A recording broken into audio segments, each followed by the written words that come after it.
Good morning and welcome to Policing with You. I am your host, Inspector Shauna Francis Edwards, and today I have a very special guest with me. She will tell you who she is. I know that I would have indicated some time back that I would have been here for 2 consecutive Thursdays. But forgive me because last Thursday was Independence Day, and if you were looking, you would have seen me on parade. So definitely we would not have been here last Thursday. Nonetheless, I'm here today and I'm happy to be here again to bring to you this episode of Policing with You. I now introduce my guest, Miss Liebert. Good morning, Inspector Edwards. Good morning. My name is Azriel Liebert and I am an attorney at law by profession, but I work as a Crown Counsel in the Director of Public Prosecutor's Office. Thank you. And for those who did not get it right, her name is Miss Azriel Liebert, and she's a Crown Counsel in the Office of Director of Public Prosecutions, which means she's working for the people. Yes. Yes, Inspector Edwards. Miss Liebert, can you explain the role as a Crown Counsel and how it contributes in combating criminal activities? Inspector Edwards, we have a close relationship with the police. Yes. In the sense that they do their first step in the investigative process, and then after we take the matter to the court and present the case on behalf of the police. Yes. So we have a very what we call a transactional relationship in the sense that you bring the police bring the case files to us, and then we take the matter to court and advocate on behalf of the police or the state. Yes. We deal with criminal matters. In some instances, we also deal with serious traffic offenses, such as causing death by dangerous driving, or when someone is injured during a traffic accident. So those matters, we prosecute the serious level of traffic offenses. Yes. Our office also provide advice to the police when they're investigating matters, and not that the police do not know, but sometimes a case may have certain intricacies, and sometimes we as the attorneys and Crown Counsels have to do our research and see what is the best way forward in dealing with the matter. Thank you very much. In your experience with dealing, we're straying a little bit. I know that we're supposed to be doing the role of the Crown Counsel and combating criminal activities, but we do have juveniles who are also, they find themselves on the wrong side of the law, put it that way. So, in your experience dealing with juvenile cases, what types of crimes have you prosecuted that these juveniles were involved in? Inspector Edwards, majority of our theft. This may involve building breaking, entering a business property, or house breaking, at somebody's home. Those are our majority of the offenses, and there's also what we call malicious damage. Damage to people's property, maybe a car, a door, school's property. Yes, we have that. And on a lower level, wounding. And by wounding meaning that an object or something was involved that caused someone to get a break in their skin. Not what we call, not a minor injury, but something not a bruise. You're talking about something that take a lot of sutures or stitches, as we say. Or maybe depending on the depth of the wound, it could be like a stab wound. Yes. Okay. So we look at those type of offenses. Those are majority that we deal with. So larceny type offenses, malicious damage, and wounding to a lesser extent. Yes. Okay. Thank you. What are the typical legal consequences or rehabilitative measures imposed on such juveniles if they are convicted? But Shauna, Inspector Edwards. That's all right. You know me and Shauna, we work together. Yes, we work together. Yes, before we get to the conviction, we have what we call our Child Justice Act. Yes. And our Child Justice Board Yes. And what we do in collaborating with the probation unit and the police, the matter usually, in most circumstances, go to the Child Justice Committee before it ends up into the court system. We take very serious matters directly to the court system, and most times, not all, juveniles are given what we call a diversion plan. Okay. This diversion plan allows the juvenile to be involved in activities and be placed on a program for a specific period of time, maybe 6 months, 1 year, and that program is monitored by a probation officer assigned to that juvenile. Yes. It's all in instances when there's a breach in the program or a break, because oftentimes, or in every instance where the juvenile is placed on a diversion plan, the parent or the responsible guardian or adult has to sign an engagement, or I want to use the word contract, but an engagement to ensure that the juvenile will do certain activities for a particular period of time. So that's like bonding? Yes. Right. When that is not done, then sometimes we go back to the Child Justice Committee and get another workable plan, or we end up in the court system. Yes. And there are other types of offenses or certain situations where you have a juvenile that is what we call a repeat offender in the system. Yes. So sometimes diversion may not be offered, especially if it was given in the past, and we take the matter to the court. But the first step is going towards the Child Justice Committee. Yes. But there are offenses that they cannot deal with, for example, like murder, manslaughter, rape. Okay. Those go straight to the High Court? Yes. Those go in unlawful canon, not unlawful canon, but yes, those go to the court. Yes. Those are very serious matters. Yes. But those that I mentioned, like larceny type, malicious damage, and simple wounding, you will try to get those done without having to send the juvenile to the court system. Okay. So you think that would be an easier way for the child in terms of intermingling with seasoned criminals? You get them out as part of rehabilitation. Yes. Rather than, okay. Yes, and that program, might I expound, that program involves, they have to attend a youth group. They will have to participate in certain community service. They are given a curfew sometimes. Okay. If it is that they were part of a group in offending, they are admonished and they are told they cannot be among that group. Right, for a certain period of time. So we try to really get them on a direct path and try to take them out of the bad company in that relation to the diversion plan.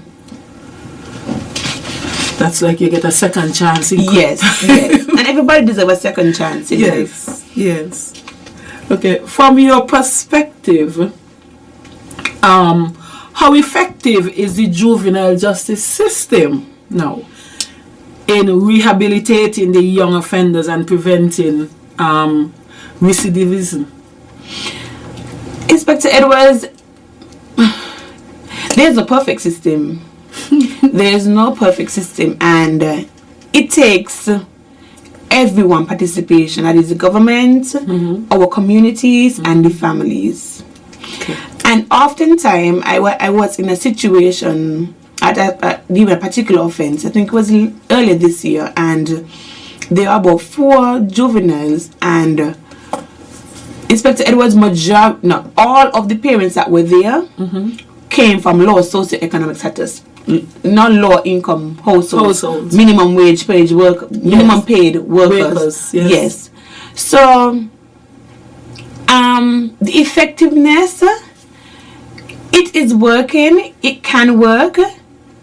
However, we just need more hands on deck in the sense of community responsibility, maybe corporate social responsibility. Persons taking that, this is my community, I'll be affected by this person's action, let me get my hand in and to assist.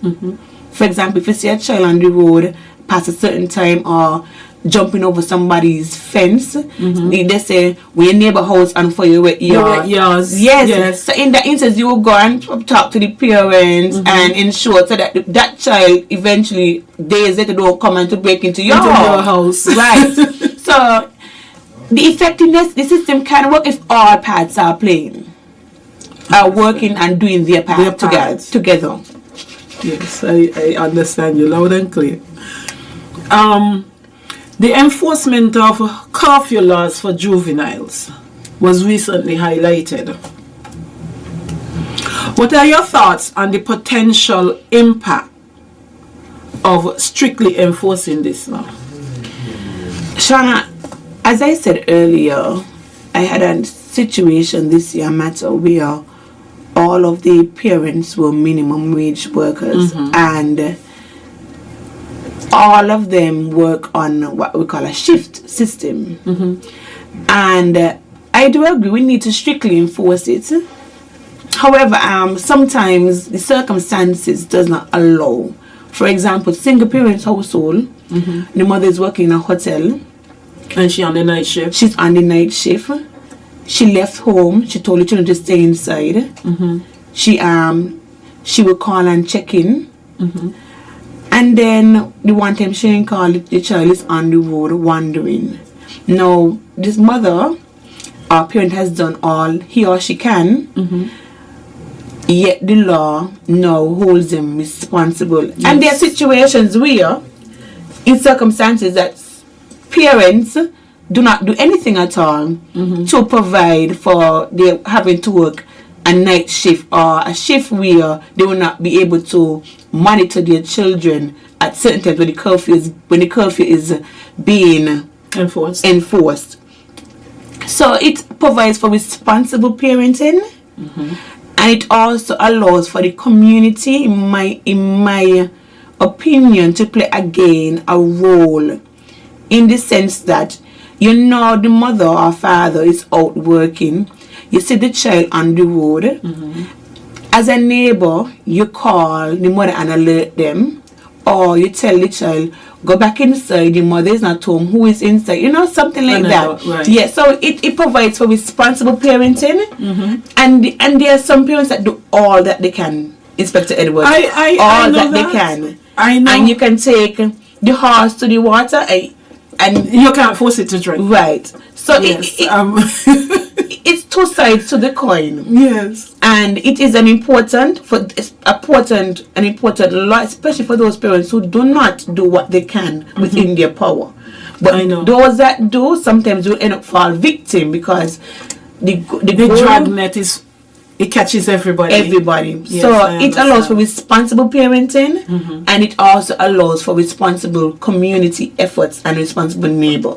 I agree with that statement, especially with the community part, because I could recall when growing up, everybody in the village, they know who you are, they know who your mother is, and if you do anything wrong, before you reach home, your mother is telling you what you did wrong. Yes. And sometimes you get a little cut ass from them, and when you reach home, your mother give you the rest. Yes. So back then, it usually used to take a village to raise a child. Yes. And the respect was there for all adults. Yes. Children had to respect all adults, whether it's your mother, father, sister, brother, neighbor, or distant relative. You had to respect people. But in this generation now, it's a lot different. Yes. Because people has become a little more selfish. Yes. And who am I to tell your child to go back inside? Right. Because the mother will not have it. Exactly. And so I guess that's why we have this breakdown and all of that. Yes. But we'll take a break here. We're in a halfway point, and when we come back, we'll take your questions on Policing with You. Funerals are expensive. They can put financial strain on relationships and even put families in debt for a long time. At Nagico, we offer the Nagico Serenity Plan, which allows you to make decisions about your final send-off, cover your funeral costs, and can go towards your final affairs like outstanding loans. Contact Nagico today for a free quote so that your goodbye can be done with dignity. Nagico Insurances. Fast, fair, and always there. From the heart of ZIZ Radio comes a political talk show like no other. The Edge, with host Devin Cornelius giving you his take on the biggest stories happening in governance today. Got something to say? Let's hear it. Give us a call at 869-465-2555, Monday to Friday from 11 a.m. to 12 noon. One solid hour of in-depth analysis of the machinery that makes our country tick. The Edge, cutting into the matters at hand.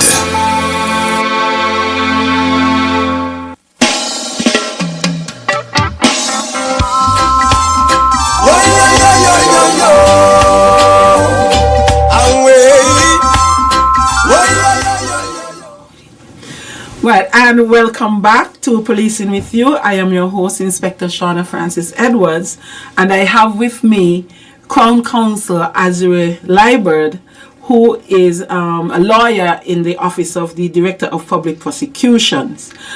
We have been speaking for about 15 minutes on the role of the Crown Counsel in combating criminal activities, and we are dealing specifically with juveniles. And we know that we have been having some challenges with juveniles causing trouble and mischief to people's homes, people's vehicles, and you name it. Some of the activities that they are involved in,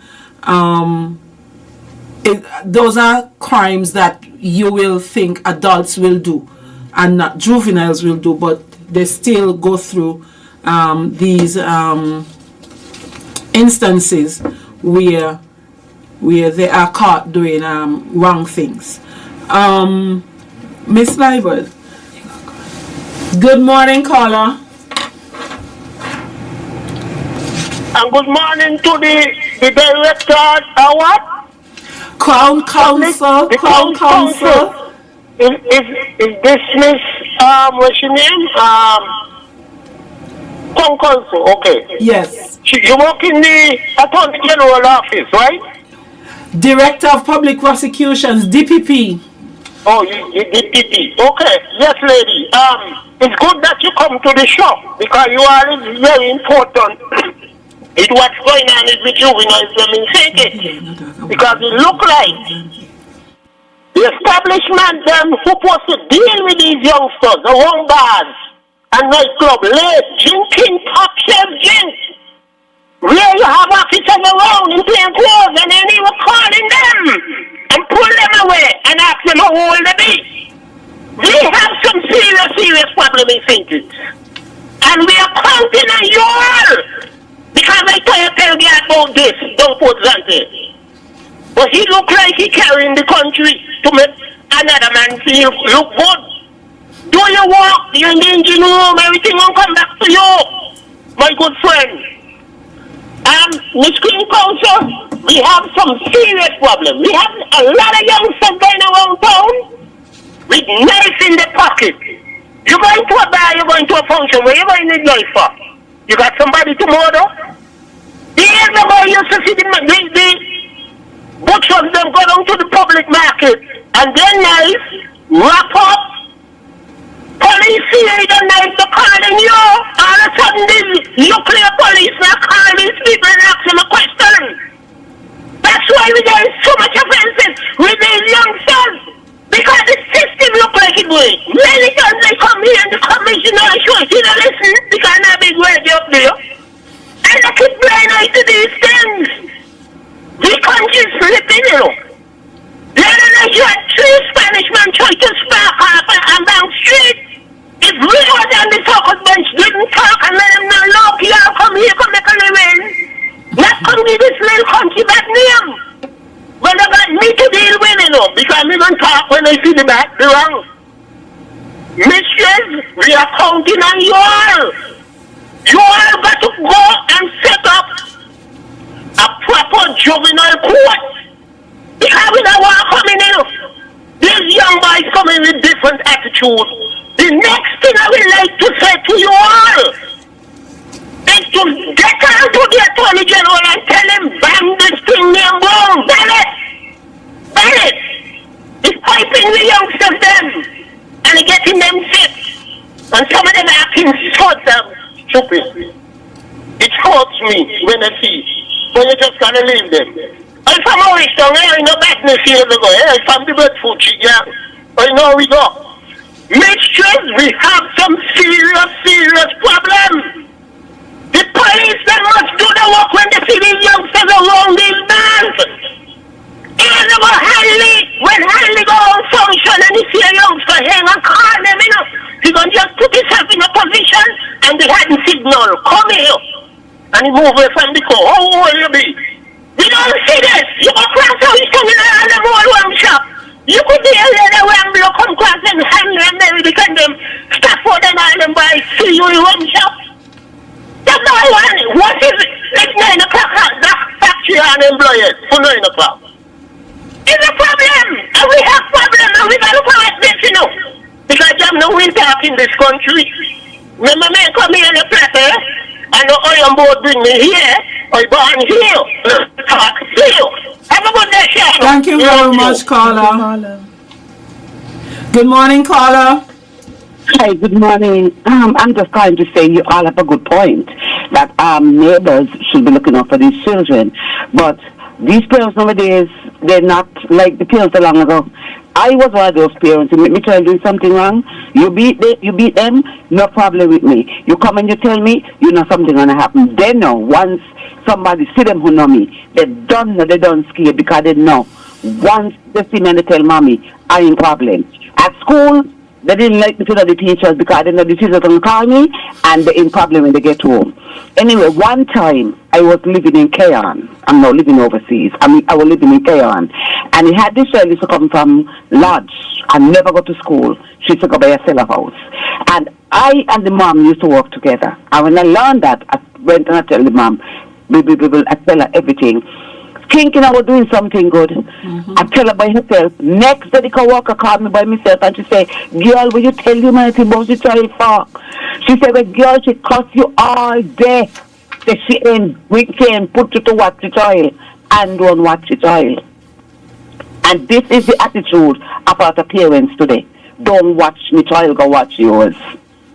So until we get back to the society, we ain't going to get back because people are now becoming parents at a younger age. Children are now getting children. And they are still young and this is the same attitude. But I like your program and you continue doing what you're doing. Have a great day. Thank you, caller. Good morning. Good morning, officers. Good morning. Good morning. Okay, I have a question. Now, the national advice is see something and say something. Now, my question to you all, on the count from 1 to 10, how much confidence do you all think or do you all know that the public have in the police to tell them when they see something? Because I have known my uncle in the early 70s. One of my uncles used to cook Hammond Report rum, and twice they hold it and they came on the station with a bottle of Hammond. And when the time come to try the case, no Hammond there, and he went back in there to trouble it. And nobody off the street went in there to thief it. So you got to be somebody who got access to the storage where that was, take up the Hammond. And it's still happening these times. You see something and you tell police that you see something, as soon as you turn your back, the dog don't know that you tell police he ain't licensed. So my question, like I said, from 1 to 10, how much confidence do you all think the public have in the police? Listen over here. Thank you very much. Thank you for your contribution, caller. Good morning, caller. Good morning.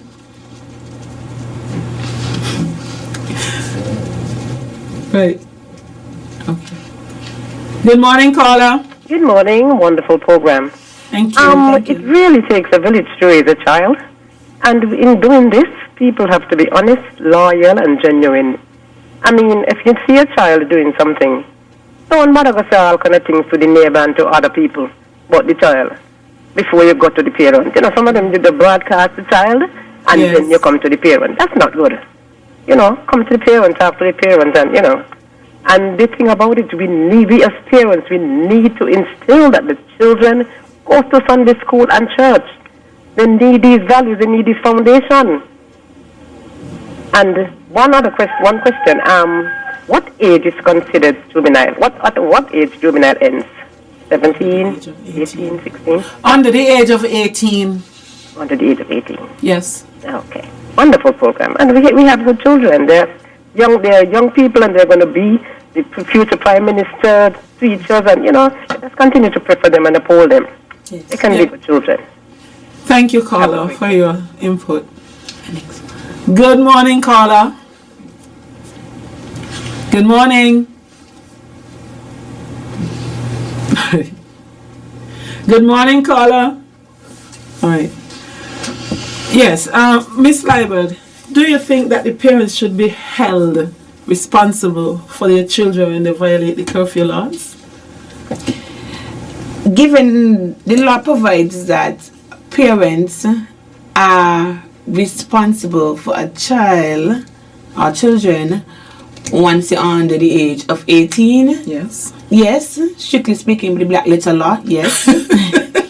However, I'm hoping that when this offense being enforced, that it would allow for children to see that their parents are the ones who are bearing the responsibility or the penalty, and it will deter them from breaking the curfew. So I really can't say, because yes, they should be responsible, because most times the child is not mature and there are different circumstances. Maybe the child went on the road to do something because the mother or father did not provide. So there are different circumstances. So it would allow for responsible parenting and deterrence when children see that their parents are having to go through this. Especially of them. Right. Good morning, caller. You're trying me again lately, because a lady just called you a while ago and she was trying to make a point. Darling, that parent, these children parents, they don't care. When a responsible citizen see on the road and they go to them, leave the child, where you harassing the child? This is the behavior of these people. And the question, when you just ask the prosecutor there, so now they got to be responsible. Why I like to see long town, and especially don't present a Friday night and any action night, is when the city's youngsters are after 11 and 12 can them up the station and hold the parents responsible. Young girls, Shana, all over the rocks them at night. With a lot of these Jamaicans, I'm going to play with it, because we're going to point them out. Have a good day. You think Jamaica, massive, and you the way you want to. Thank you, caller.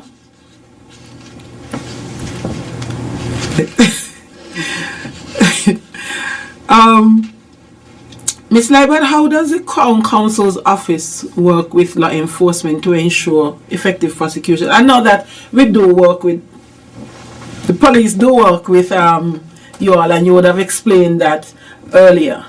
But with reference to the juveniles, how can we bridge the gap and get things better for these young offenders? We need more police officers, that for sure. We need more policemen and women. We need more competent, dedicated policemen and women. I know the police force is recruiting right now, and I'm encouraging persons who want to see our society to continue on the right path, or to stay on the right path. Join the police force, do your part. And also, because most often, in our circumstances, some police they're overworked, in the sense that they have so many cases to manage, and oftentimes the community involvement is often minimized or cannot be done effectively because of the other things that they are managing. The police is doing a good job with the resources that they have, but we do need more. We need more competent persons, and I stress on the word competent. Yes. In the sense that we don't want people to come to looking for a paycheck. Right. Because at the end of the day, if you're just looking for a paycheck, then your dedication will not be with the job, and then it in turn affects my ability to do my job, because sometimes the case file will come to me and sometimes it's too far gone because we can't see everything, but we try. Yes. And we cannot know. We have to either the case has to be dismissed because an important step was missed. Right. And you can't salvage at that point. Right. And trust me, sometimes you have to withdraw the case to avoid the government from paying money because something was done wrong or something was missed by the police. And I mean, up to recently I was reviewing a file and I had to contact the investigator and tell him XYZ because I know this is an important part in the matter to prove the offense. Yes. So we need more competent persons, and I'm thankful the officers that I have worked with so far in the police force, they are dedicated, and you just want more molding. But so much is happening at this point in time, Shauna. I can associate with what you're saying because yes, I was doing prosecution just a couple of weeks ago. Yes, and we miss you, Shauna. I miss you too. I miss you too. Yes, and I had cases where I had to go back and ask investigator, I need to get this, I need to get that, and if you do not see it early, it's very hard on the back end to get it sorted. Yes, because so I know what you're saying. Because these defense counsels, they are good. They are relentless. And everybody wants to get out of trouble. Yes. So you're being paid to help the person not to answer to the offense. And if certain things is I missed, the court is guided by certain rules. And I always tell people the law is there for the victims and the offenders. That is true. So while the people say, the line working, but especially criminal law, because when you look at taking away someone's liberty, that is a constitutional right. Yes. You have to really ensure that you do it properly and fair in all circumstances. And they often refer to us as prosecutors, as ministers of justice, and even sometimes they're saying, Inspector, you're not easy man, do you? But you have him, but you have to let him know because certain things were missed to avoid this person from being infringed upon. Yes, you have to let them go. So we working. The same thing applies for juvenile cases. I mean, we now we have all police officers. Once ago, it was just one department working on juvenile matters or family-oriented matters. Now we have all police officers, and we are trying our best to really advise and provide the support to the police officers. Yes. And oftentimes when a juvenile involved, it's the police. The hands up. But yes, because you're restricted as to what you can do and how far you can go, because we think that the Child Justice Committee, somehow we feel like that the diversion sometimes it's too minimal. Sean, that is true, but it works in some cases. It works for persons who have come through the system and persons who have been saved by the Child Justice Committee system as well. I know. And some parents are thankful. I've seen a mother say, Lord, thank you. Because he or she has done everything, and I've seen parents cried, trying to fight, and some of them my heart weeps because I'm at down and parents are crying. Some have to go pay $1,000, Sean, and they're working for minimal wage. Right, but the system is that allow them to not to pay the money in part, and it saves them from their child going either sometimes to the New Horizon facility or going prison. Prison, right? So they are thankful that the child is safe from the street, and hopefully some accountability or responsibility is being happening for their child's action. Good morning, caller. Good morning. This is Dumpling speaking. Yes, dear. What I'm trying to say about these children, right? Sometimes you see something with children doing the act, and you will call the police and show them, especially in the police car. They ignore you and telling you to fast. They don't leave the children then. You understand? I see me Dumpling here, see police troubling school children. God. You understand me? Me, Dumpling. The whole world know me, make Harlem no Lydia man on. Dumpling, they know me by that. Ellie not put me with that. Troubling them. And when you say anything, they're telling you to pass. These police ain't like the long time police. Even me, when I was growing up, and I on the road, 7A, you between the alley, you just by them and you look in, here and walking, but you just see police. I could call the police name, check in Hamilton, I used to search your foot to say if you start walking. And the boy, Lennox, was at the gas station. You come to all the alley where they know we want to go talk with the boys then. But not these here today. Not these police and my good friend were there on the radio station. You understand me? Something like, I had my granddaughter, you know, and she used to give me a lot of trouble. And at the bus, she had a noise. And me call the police, me Dumpling call the police. I tell them, come lock me up because I just got my granddaughter head. And when they come, the attitude of the little girl in front of the police. You understand? A man and a woman, she's chopping up her teeth and she's going on. I said, no. Why are you going to do that? So she had to say the little squeal. I said, man, sleeping with her, they say, yes, she had to stay here. But the next day, I had some money saved in the barn and willow. And I called my daughter. I said, I need to want to go up to the airport. But you have to ticket for me. Hey, the pilot took care of for me. I called her mother and I take her out of me hand because I was going to kill her, you know. I was going to kill her. I'm going 1840 because a child, 14 years, where you want to follow 16 and 17 years children and telling me lies. You understand? The teacher used to come and telling me, calling me phone, said that the service this amount, money just send me in Simars on the bed and from the money there to carry on the bank. She taking out $100 and then she gang telling you, me want a 20, me want 30, so the teacher hear this thing and they call me. If you have me money, and that's where the bus said, and I said to her mother, these parents said that I know? Nah, they can't talk to them. And the police, maintain all, some of them like to tell you to fast. That is see. The vexation on me, and them because they're on the radio. I chose I went and said, when you see something, say something, but you can't tell them nothing. They're going back to the name and say, you say, Edward, the police, they do me so, you know, from Karen, went and sent me, say, and when you look, I went to Hanley, and Hanley called me up. You went and you tell the people where Dumpling said?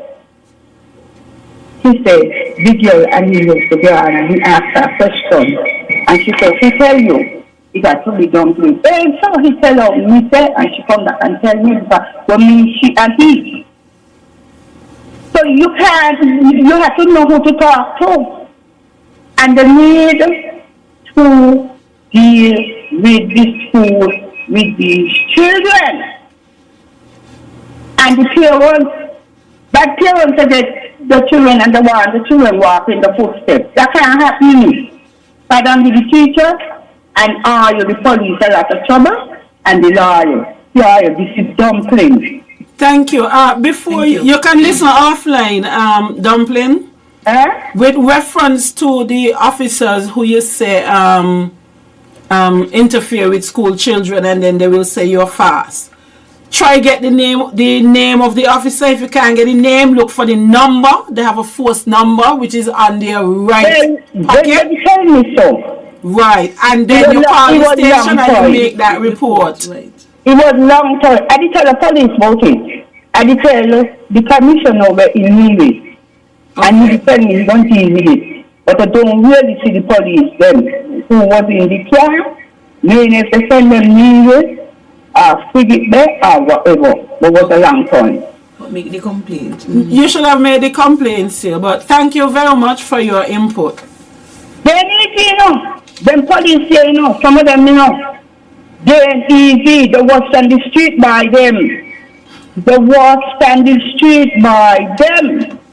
That's why the street by them monitor them, see what they're doing, and they walk in the footsteps and try to cut them out. Them police are on the gray and black. Okay. See you. This is Dumpling. Thank you. Good morning, caller.